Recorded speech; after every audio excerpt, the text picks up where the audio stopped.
Hi, welcome. Today we are going to continue to talk about fossil records.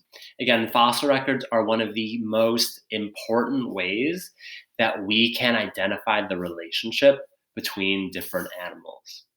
We know that the more similarities there are between two animals, the more common of an ancestor they may have.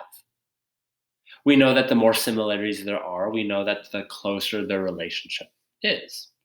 Now, we also know that things don't need to be exactly the same for an animal to be related. We know that the closer the relationship, the of structures that we see, the closer the animals look, we can identify that they have a more a more common in time, closer relative.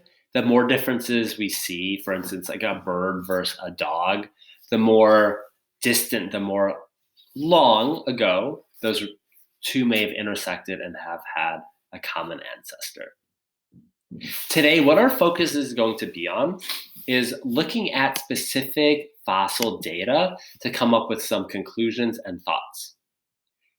First, you're going to record any observations about the front limb that you find notable.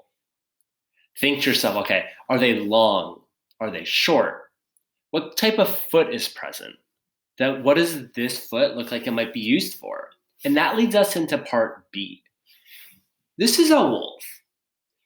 What type of environment do you think having a front limb that looks like this with long feet, with long bones is going to be adaptive?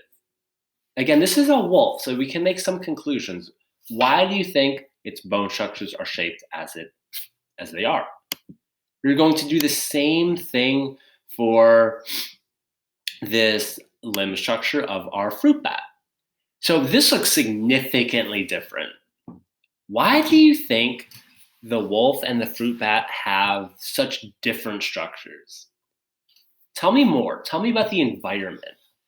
What do we know about birds? Where do they live? What do they do?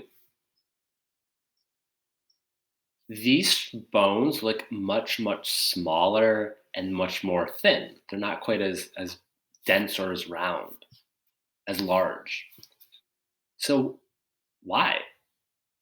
Record your observations and record what type of environment you think having a front limb structure that looks like this is going to be adaptive. What we're going to focus on today is one, identifying the structures and then also making hypotheses on the environments that they live in. This is the biggest difference as we see in evolution on why species might divert. We might notice that there are differences in their environment. There are a lot of different environments on Earth, but simply some animals live in the air, some live on land, some live in water. So what type of environments do you think the animals that we are looking today live in?